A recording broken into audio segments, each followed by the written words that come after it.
pleasure. Brigid is a librarian with us, and in addition, she is a farmer gardener.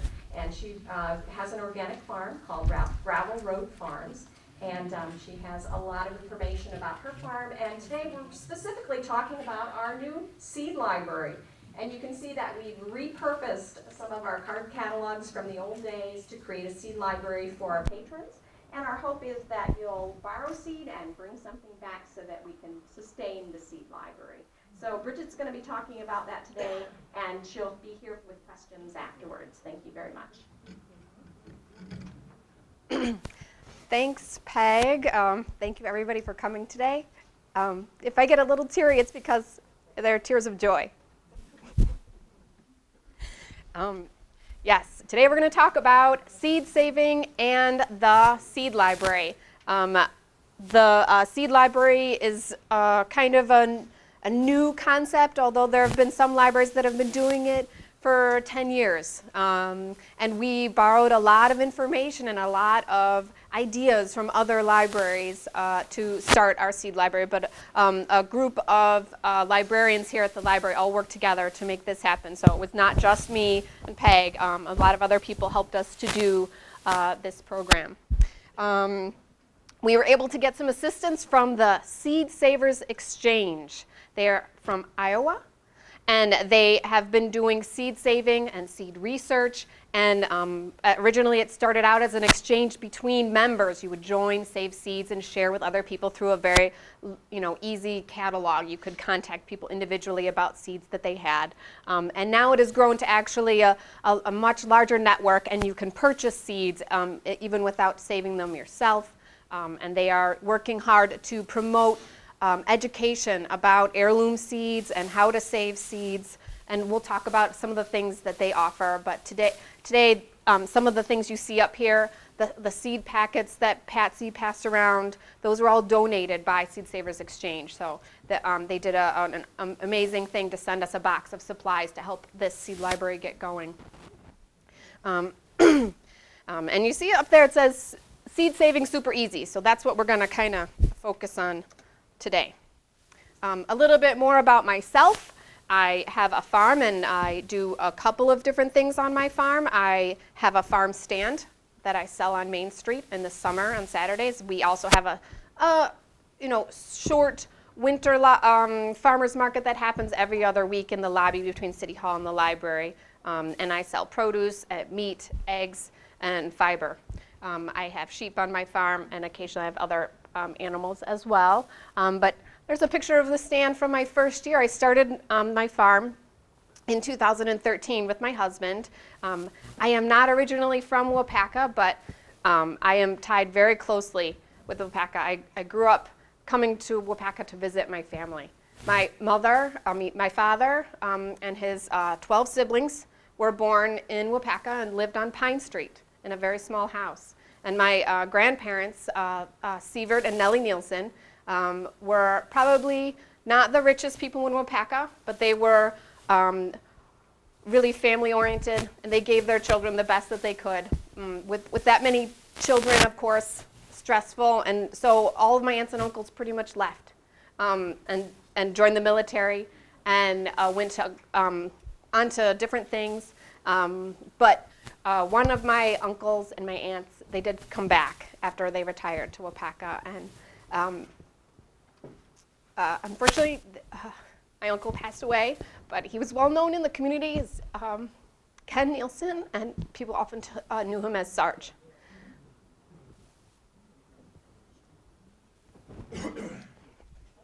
All right, so let's let's have a joke. Knock, knock.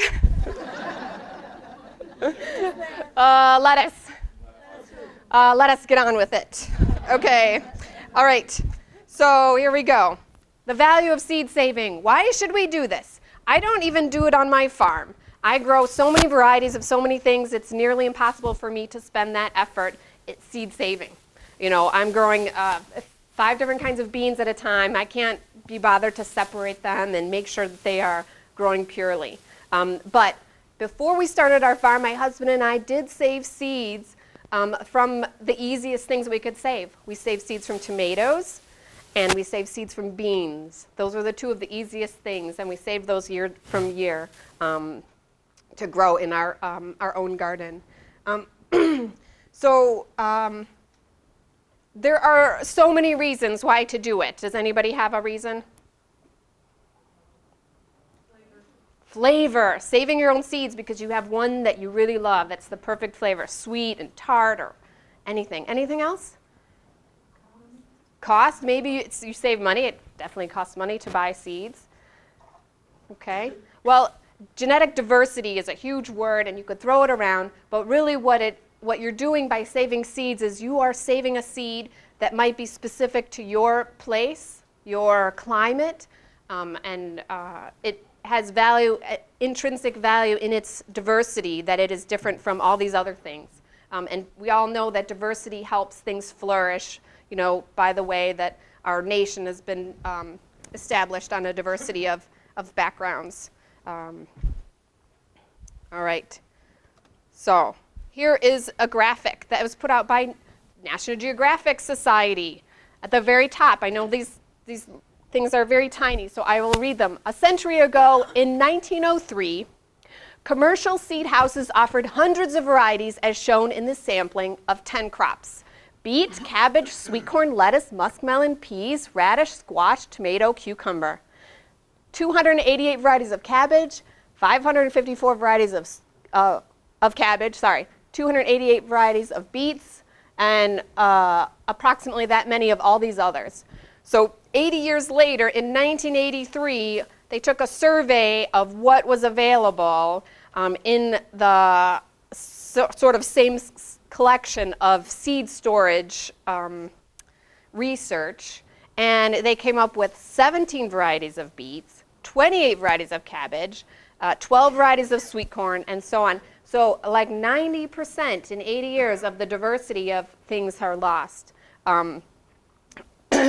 And I know this graphic looks shocking, but it's sort of just hard to imagine that there would even be 408 varieties of tomato. So if that's something that we can't comprehend, then it's something that maybe really needs to be addressed. We're that far removed from the way things might have been a long time ago. And so the theme of this year's library theme is every hero has a story, if you didn't know that already. So how to become a seed superhero. Save seeds yourself and possibly the planet. And I have something I want to read to you about a seed-saving hero. This gentleman, his name is Bill McDorman, and he grew up in Montana. He was living there, and he had a hard time finding seeds that matched his climate. And then he decided to get into business, saving seeds and selling seeds for this reason. So as part of this project, he had an opportunity to go to Russia, because this was 1983 and the Iron Curtain was still pretty tight. And he had this amazing opportunity as part of an academic plan to go there and visit and see their seed-saving laboratories and see some of their research. Okay, so as you can manage what it was like going to these gardens and things being kind of locked down. The gardens were spacious and beautiful. I stayed behind our tour group to video some interesting variations of flowers. Many had gone to seed, and I found myself alone. I fantasized sneaking some seeds into my pocket. I was thinking about Thomas Jefferson's quote about the greatest service one could do for one's country was to bring home the seeds to a useful new plant. I could hear my own breathing. Spy movie visions of cameras and microphones hidden in the woods made me reconsider. I could feel the heavy curtain again. I ran down the winding path through the woods to find the rest of the group. There they were, walking with Galena, one of the Institute's scientists. I caught my breath, heavy with anxiety and an exhilarating run. After regrouping and helping to plant a small tree in honor of this first tour visit from the West, we began to board the bus for our return trip to the city of Novosibirsk. After sitting down, I heard a quiet knock on the bus window next to my seat. I jumped up and looked out to see Galena's anxious face. She checked both directions and quickly pulled a notebook-sized package from under her lab coat and quickly pushed it through the narrow slot in the partially open bus window. I quickly grabbed the secret parcel and covered it with my jacket. Hearts pounding, I simply looked forward, pretending nothing had happened. The bus was filling, and everyone seemed caught in the confusion of reclaiming seats and saying goodbye. After several minutes, I carefully peeked at the package to find nothing less than a miracle.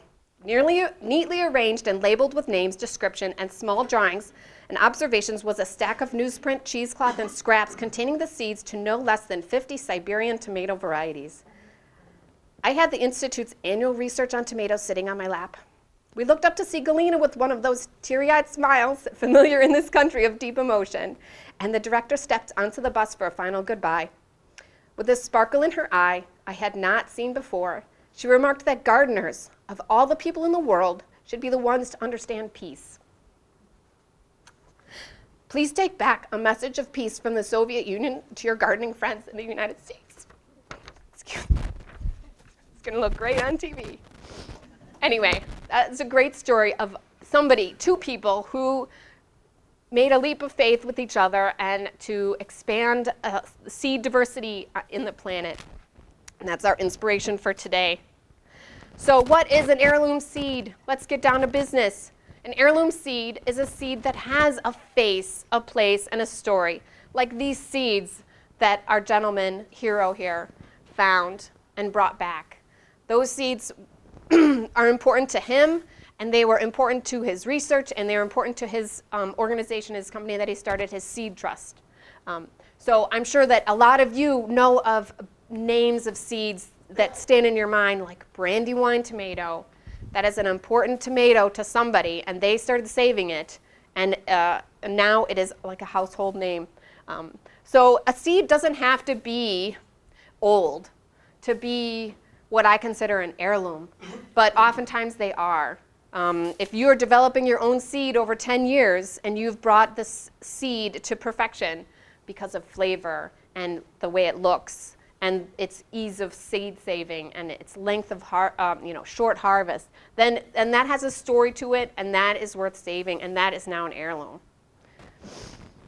All right. Okay, pop quiz. Who's ready? Did you research before you came? All right. The scientific classification of humans. This is going to help us sort out how things are bred and how plants come to be. So we've got the kingdom, the phylum, the class, order, family, and the genus and the species. So what's the human kingdom is animals. All right, the phylum is chordata. We have vertebrae, okay? And mammals. And then we are in the primates. And then our family is Hominidae, and genus is Homo and Homo sapiens, okay? And so let's do that with beans. So the kingdom of beans is plants, and right, hold on, let's go. Plants. They are angiosperms. They are eudicots. They are in the order of Fabaceae and Fabaceae, and here's the two important parts, the genus and the species, Phaseolus vulgaris. I did take Latin for 4 years, so I could say all that. So here's 4 different varieties of beans. The first one, the common bean, that's what we went through, the common bean. But here's 3 other kinds of beans that have a different genus and species. So guess what? These will not cross with each other. The Phaseolus vulgaris, the common bean, those are most of the beans that we know of, but fava beans and the runner beans would be like scarlet, runner beans that are grown mostly for their flowers, or lima beans. So they all have this last section that's different, and that's how you can tell that they will not be crossing with each other. May I ask a question? I didn't quite hear. You say that these different types of beans will not cross with each other? Yes. So in your garden, you could grow a common bean, Phaseolus vulgaris, which is all the beans that we have in our seed library set up today are of that variety. Or you could also grow a runner at the same time, and you wouldn't have to worry about them crossing. Okay? These are really just examples, but seed saving does take a little bit of work.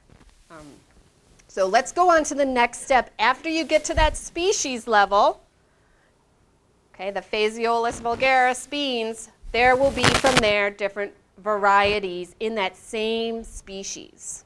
Okay, the species is that group of organisms like tomatoes or common beans or whatnot, and the variety is the exact variety that has been selected for these traits. So the Amish paste, the white cherry, the Sheboygan tomatoes, those are varieties of tomatoes that we have in our seed library. 3 of the varieties. Does that make sense? This is an important distinction that sometimes is lost. Okay. All right, here's some other vocabulary terms. If you aren't familiar what these terms mean having to do with seed saving, isolation, meaning you have them separated by either space, hundreds of feet, or time. So early blooming or late blooming, or spring or fall, whenever the flower is opening at a different time. A minimum population. So there's a recommended minimum number of plants that you want in order for the seeds and the flowers to have enough pollen to pollinate. Okay? And you're saving seeds not from one plant every year, year after year. You're saving your seeds from a certain group of plants. So inbreeding depression is the next one up there, and that would be so saving from the same plant, only one plant, one tomato on one plant, and you only save one seed and you regrow that, and then you do that all over again. You're inbreeding and it becomes less vigorous plants. So selection, so selecting for those traits that I kind of touched on a little bit, size, flavor, shape, ease of seed saving, things like that. And that traits and characteristics, and true to type. Now, true to type has got to do with this is one of the most important things we need to talk about as far as our seed library today. True to type are seeds that will grow the same as their parents. So they will grow the exact same thing will come from those seeds as the plant that you got it from. So here's 2 different kinds of pollination that we can touch on today. On one side is perfect flowers. And if you look at the diagram, the words are so tiny. I couldn't help it. I got this presentation from Seed Savers Exchange, and I couldn't change it. But basically, in this tomato flower, there are all the parts. The male parts and the female parts are together in the same blossom. That's what perfect means. Wouldn't that be great? Perfect. There is no such thing as perfect, but it's pretty close. So imperfect is basically 2 blossoms. You can see they have one open there and one closed.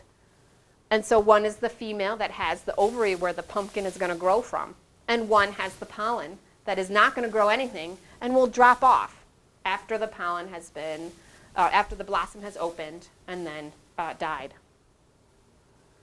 Does anyone have any questions about that? Okay. So self-pollination. Self-pollination can occur with almost any plant, but there are some plants that are more likely to self-pollinate and some that are almost absolutely going to self-pollinate. And then there are some plants that are always going to cross-pollinate except for maybe one time where they self-pollinate. And there are lots of ways that things can be pollinated. Anybody want to say a way they know something is pollinated? Bees. Weather, wind, feather. Okay. Ants. So insect pollination and bird pollination, and then there's wind pollination. Okay, that's a important thing. So, so you can see up here, self-pollination. It takes place in the flower before it opens up. Kind of interesting. Beans are almost always like that, and lettuce is almost always like that. And the lettuce and the beans are the easiest things. And if you want to try to do one this year, I would pick one of those easy ones. Now the tomatoes, usually they self-pollinate, but occasionally they don't. So that's kind of a medium one that you need to isolate with other varieties of tomatoes or peppers. And peppers are more likely. We'll talk about this again. So here I kind of this sort of explains those last two slides. Two different kinds of pollination, or two different kinds of flowers, imperfect and perfect, and two different kinds of pollination, self and self-incompatible. So they can't pollinate themselves. And you might even know this with apples. You have to grow two different kinds of apples oftentimes. Some will self-pollinate, some varieties are okay, but you'll get a better crop if you have a second variety. A lot of varieties will cross with Golden Delicious, so you almost always have to buy a Golden Delicious with whatever heirloom variety that you're going to plant for apples. Okay. There. Okay, so I kind of don't want you to think that I think hybrids are bad, because hybrids are almost some of the most important things we have these days. When you have a hybrid, oftentimes of an animal, the offspring is very vigorous, but it's only vigorous for one generation, because then the outcome of breeding that is unpredictable with plants. So when you look at a package that says hybrid, oftentimes it'll say F1 next to it. And F1 stands for filial one, as in filial meaning offspring or son. So first offspring. And then hybrids do not breed true to type. So you have two different types of tomatoes and they make a new variety. Well, that variety may or may not create that same tomato or corn or anything that is hybrid. So my point being here, two different varieties to make a new one. You need to have a variety that you've saved over and over for years and years, true to itself, to know that it's not a hybrid. So here's two different varieties, same variety. Okay? All right. So big no-no, don't save hybrids for the library. That's all you really need to know. Okay? But on my farm, where I was sitting down and eating and somebody said, do you save all your seeds? And unfortunately, I saved none of my own seeds, except for this year we'll have a test plot of a couple of things just to save some seeds for the seed library. But we do grow some hybrids on our farm, especially sweet corn. There are some hybrids that are exactly what you want. Okay. Here's some pointers. I touched on a few of these already, but here's some things that you're going to need to think of before you start saving your seeds. You need to have good garden records. Are you the kind of person who writes things down? Do you have a notebook that you record? If not, you're going to need to get one. You're going to need to make sure you take notes of everything that you've saved, when things happened, when the fruit was ripe, the weather. So was it a dry year? Did it get a lot of fungus? Was it resistant to disease? And we'll hit on a lot more of that. So was it a healthy true to type? Those are the things you want to save. And plan your garden out. If you're going to grow some of the more difficult seed saving things, you're going to want to space things out. So you're going to need a good plan. And you're going to need to talk to your neighbors. If you have a neighbor who's close by who has a garden and they have something that might cross-pollinate with what you have, you're going to want to make sure you put them far enough away. And the cool thing is you could have them save something for the seed library. Or they could grow a variety of lettuce and you could grow a different one, and then you guys could share lettuce and share seeds too. Okay? All right, here's the ideal population size that I talk about. But this is a guideline. This is do the best you can. If you have a 10 by 10 plot in your garden, you can save one or two things. Lettuce doesn't take up a lot of space. 10 plants of lettuce. And the seed packets will have 10 to 20 seeds in. So there'll be a few that you can save and a few that you can eat. All of our seed saving materials that are handouts and things I'll go over, and you don't have to remember all of this because it will be on all of our information.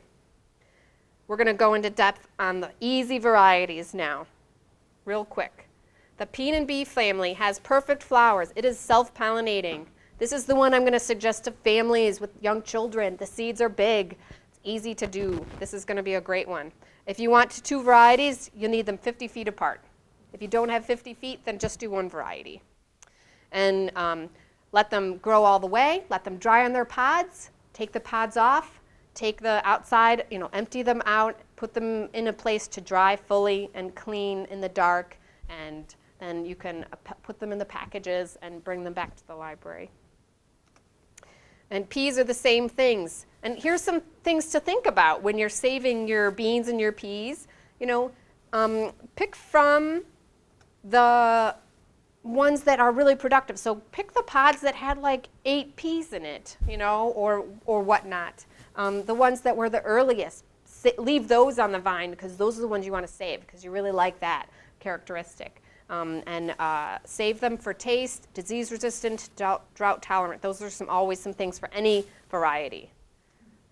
And here's a processing of some beans. Here's a nice picture. Oh, maybe it's a little hard to see with the lights there, but this is a container of beans with all the chaff and everything in it. So maybe they took the beans and just stomped on them and broke apart the pods, the dried pods, and this is all the debris that's left. So all the seeds will go through the screen and a lot of the sticks and things will stay on the top. And we have some of these screens available for the fall to help you sort through your seeds if you want to borrow one from the library. So here's the sunflower. Once again, it's perfect. Type of pollination, self or insects. Chance of cross-pollination is low. Did you know it was in the sunflower family? I think that's kind of interesting. So if you're going to save seeds from lettuce, it's going to look ugly, okay? These are not going to be beautiful little, perfect things. They're going to be dry. They're going to be brown. You're going to have to leave them until the flowers are blowing around and looking kind of beastly. So I would say, this is a picture of them going to seed when they're still green, but that's probably just when the flowers are about to open. So if you don't have a space that you can, let them be in the sun, then they won't do well in a window box or something like that. So here's 4 different kinds of lettuce. And in our seed library, we have butterhead and a loose leaf. We just have 3 varieties. You can see the different kinds here. We do not have iceberg lettuce. The nightshade family, that's tomatoes, potatoes, peppers, and eggplants. Now, tomatoes, potatoes, peppers, and eggplants won't cross with each other. You won't have a pepper and a tomato that's going to cross, or a tomato and a potato. But the varieties will cross with each other. So the flowers are perfect, self and insect pollination, very low chance of cross-pollination, but you do need to separate them by distance, at least 10 feet. And oftentimes, if you want to, you can put another flower that blooms in between them. So the bee would go to this plant, then on its way to the other plant, it'll stop by this one and sort of kind of reset the pollen on its legs, deposit, pick up, and then, so something that's totally unrelated, like put your tomatoes and then put some sunflowers or lettuce and then your other tomatoes. Okay, so 10 feet, I said. Preventing cross-pollination, plant only one variety, plant a flowering crop between, and use a cage or netting. And we have some nets that we would also be willing to lend out to any seed savers from the library. Those need to be returned. And here's some things to write on your tomato packets. Tomatoes are so diverse. There's so many things you could write down on them, but are they a bush habitat or are they vining? So determinate or indeterminate. If you're doing it in a small space, you want a small bushy plant, a determinate plant. If you have a lot of space, you can do the indeterminate, which need a cage or staking in order to keep growing. A lot of cherry tomatoes are indeterminate. They just keep growing and growing and growing. All right, so color, use, are they for paste, are they slicing, are they cherries? Disease resistance, are they good for containers? What season, how soon do they develop and mature? And how long did it take for them to get mature? So here's an important thing to know about peppers, that they're a little bit harder, so 400 feet, or only one variety. That's a lot farther than the tomatoes. And you certainly don't want your sweet peppers and your hot peppers to cross with each other. Well, maybe you do, I don't know. Okay, so seed saving, super easy. With tomatoes and peppers, you just take the seeds out, okay? Scrape them off, rinse them, You can ferment the tomato seeds. They do have sort of a coating on them that can be sort of softened by fermenting them. So you put them, all the pulp in the water in a jar and let them sit for a few days. Then you take off all the scum, and all the seeds that are floating are no good, and everything that's sunk is fine. And then let them dry. So tomatoes and peppers, you can get them wet, but beans and lettuce, you really need to keep dry. Okay. Once again, isolate, plant one variety. Hand pollinate is an advanced technique that you can certainly try if you feel confident doing it, and use a cage or a bag. The envelopes that we passed out are from Seed Savers Exchange. Those aren't the same envelopes that you will see in the Seed Library catalog. So these sort of beige, greeny ones, these ones we're giving out. If you want to take 1 or 5, go ahead. But if you don't need them, leave them, because we have another program, and we'll use them for our next program to give out to other people. So try to be conservative with those so that we have enough. So this is where you're going to keep good records. Variety name, common name, all of that stuff we've talked about. And you're keeping records not just for yourself, but for everybody else who wants to have seeds too. So here's our 3 levels, easy, medium, and hard. And each variety, each kind of plant, so beans, they all have a slip like this. And the easy ones are in green. Okay, and the hard ones have red. So that'll help you too. And all the information will be on here, how to save them and how to grow them, and the different varieties that we have, the little description of them. All right. So one more thing. This is something I just want to touch on here, because we are in a we're an area that there's a lot of field corn. So if you have any consideration to save a corn variety for the seed library, Seed Savers recommends hand pollination, and involves putting bags over the ears before the silks emerge, bagging the tassels, collecting the pollen, and hand polling the silks on each ear. It's not that hard, but it is time consuming and labor intensive. Anybody could probably do it, but only grow one variety, and grow a variety where GMO contamination is visually apparent, such as white or blue corn. So like a blue corn would have the white kernels, of the GMO kernels will look different. Okay, seed saving from healthy plants, a good number of plants for genetic diversity, isolate plants, good labeling. And if you bring back seeds and that don't follow steps 1, 2, or 3, write that on the label, okay?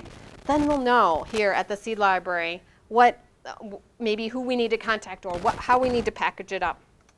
And make sure that seeds are dry and clean, and all the vegetable matter has been removed that's not a seed. Okay, stay tuned. In April, we're going to have a seed starting table on the weekend on a Saturday. And that would be in the brochure. If you want to remember what day these things. So April 25th, Planting 101. And we're going to talk about some unique ways to plant your seedlings. So making your own pots, things like that. But you'll have to come to the thing. And then in September, we'll have another program to recap seed saving again, to get you re-energized to bring those seeds back in, and maybe we'll have more food-related presentation as part of that, so that people can learn about how to save their food through the winter without canning and things like that. That's on our mind. That's kind of the theme we want to go with. Okay, so 100 degrees, and so you don't want your seeds to get really hot or really cold or wet or dry. Save them in a dark, cool space. So now you're at the library. The world is at your fingertips here. You have so many books that you can check out, and I already have them on the table here. Any of these books that I have on the table, you can take upstairs and check out and take home and read. And I have some of my own books, too, that I brought, too, if anybody is really interested in reading a book that we don't have in our collection. And here are some other resources for you. The place that Seed Savers Exchange, they have a YouTube channel. Who knows what a YouTube channel is? Okay, a YouTube channel is a place that has all kind of the similar things going. The Seed Savers Exchange has made all these videos and webinars and put them on YouTube. So if you go there, you can find all of their YouTube videos in one place. And they have everything from difficult seed saving to how Seed Savers Exchange started and all those things. And here are some other websites. howtosaveseeds.org. And seedsavers.org is Seed Savers Exchange website. organicgardening.com and richmondgrowsseeds.org. That's a library in California, a seed library in California that's been going for 10 years. And they helped me a lot to help come up with ideas for our seed library. Who knows what this is? No, but you do. It's not in Antarctica. It's in Norway. Thank you, Evan. This is a seed vault that has a lot of seeds saved. And it's in a very cold place. And it's deep into the permafrost. It goes back kind of in a straight line, in a tube. And because if the power fails, then it will still be cold at a very, very cold temperature. It'll be kept things at 30 degrees. It won't, the permafrost doesn't go warmer than that. And above there on the top, you can see those Norwegians. They're always putting art on everything. That's part of the art installation that they have on the top. It's, you know, LED lights that sparkle and things like that. Well, that is not our goal, but it's inspiration, of course.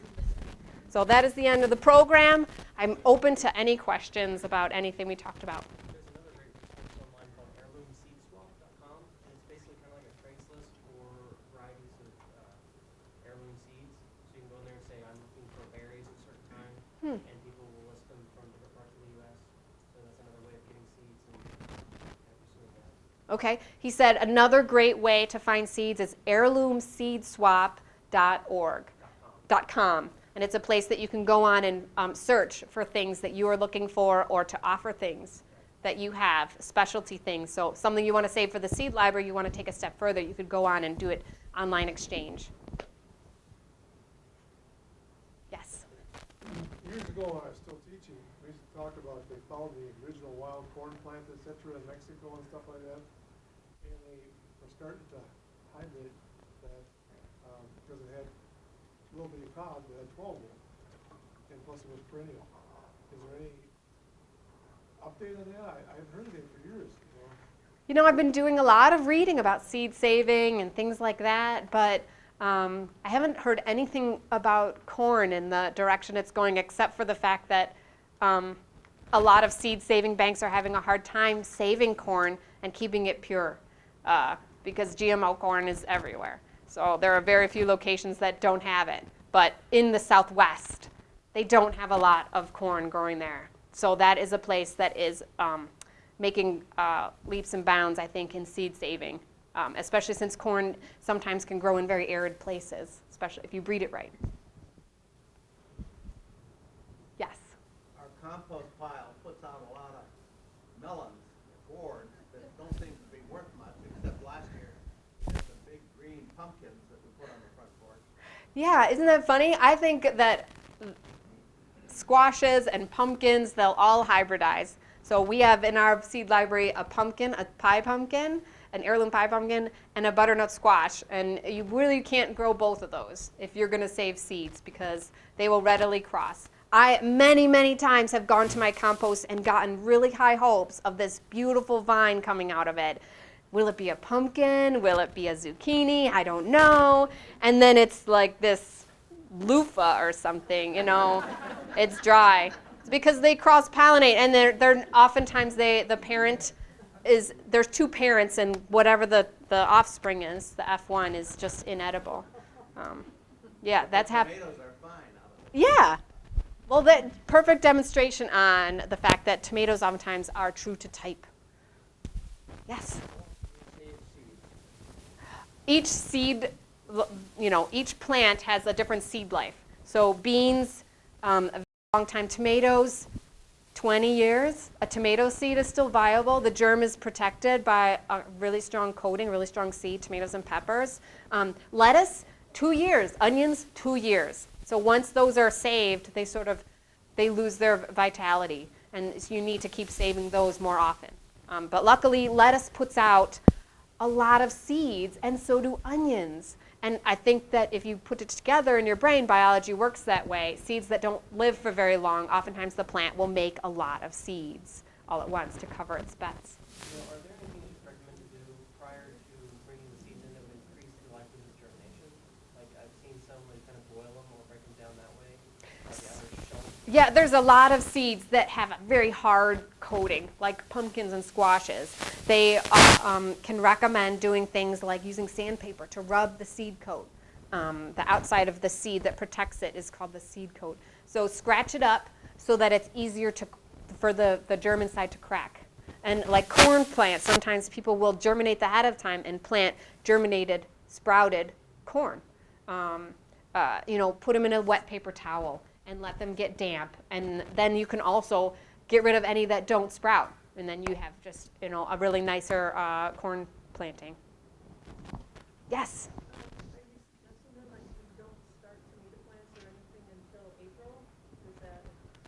No, you can start them anytime you want. The seed library is going to be open to check out seeds today. If you have a greenhouse and you want to check out a tomato seed and start it tomorrow, you can. Now, what I've found on my farm, we do not start our tomatoes too early because then you end up with a leggy beast that you can't get in the ground. Leggy meaning it grows really tall and then it's just tipping over. So we want to time it so that they are just the right size. The sun is coming really strong and growing a nice thick stalk for plants to grow on. This is a really hard thing to time because you never know when is going to be the right time to plant out. But 6 weeks before the last frost, which is approximately May 15th, maybe the May 10th, but 6 weeks before that. So the first week in April or the last week in March, maybe start them. And that reminds me because we're supposed to have coupons. I have names. Okay. Everybody who comes to a program and get a coupon for a free tomato seedling. My farm's growing seedlings to give out to everybody of heirloom varieties of tomatoes. So maybe you don't have time to start your own seedling or start your own seeds because tomatoes and peppers, they're hot loving plants. They really do need to be started ahead of time to give them a jump start around here in Wisconsin. A lot of tomatoes are 70 days, and that's about as long as our summer. You want them started early enough so that you can have something in July to harvest. Thank you, Brigid.